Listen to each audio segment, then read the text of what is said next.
Kumpiyansa naman ng Department of Tourism na maaabot nito ang 5 milyong target na tourist arrival ngayong taon. Ito ay sa tulong na rin ng tourism campaigns ng ahensya tulad na lamang ng It's More Fun in the Philippines at ang kalulunsad lamang na Visit the Philippines 2015. Nagbabalik ang aming kasama si Ara Perez. Buo ang tiwala ng Department of Tourism na maaabot ng bansa ang 5 million tourist arrival target ngayong 2015, bunsod ng mas pinaigting na kampanya ng ahensya. Bukod sa It's More Fun in the Philippines bandwagon ay inilunsad na ng DOT nang simula ng taon ang Visit the Philippines 2015. Well, it's a banner year for Philippine tourism. We've lined up a year-long calendar of events that will highlight the best of our culture, heritage, music, performing arts, no?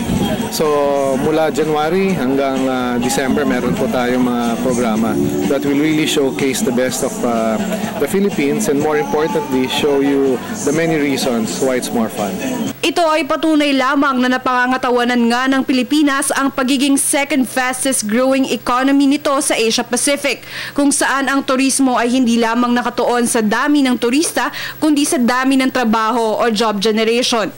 It sends signals to investors, both foreign and local, that there are a lot of opportunities, and that's precisely what we're seeing now. We're seeing a lot of hotels and resorts being constructed, not only the main gateways like Manila and Cebu, but more importantly, in other secondary destinations, no, Bohol, Palawan, Boracay, Davao. So as we see these developments in the secondary cities, we're beginning to see a more equitable distribution of tourist traffic across the country. Hindi naman nababahala si Benzon na makaaapekto sa lokal na turismo ang mga sakunang naranasan ng bansa. Aniya, matatalino na ang mga turista ngayon. Ang modern day traveler is very well-informed, no? Nagre-research po ito doon sa mga pupuntahan niyang lugar at alam naman po naman natin na ang Pilipinas ay talagang it's still a generally safe and peaceful destination.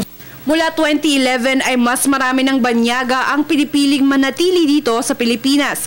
Samantala, nito lamang Enero ay napasama ang Pilipinas sa listahan ng Forbes magazine bilang isa sa best retirement hotspots. Para sa Telebisyon ng Bayan, Ara Perez.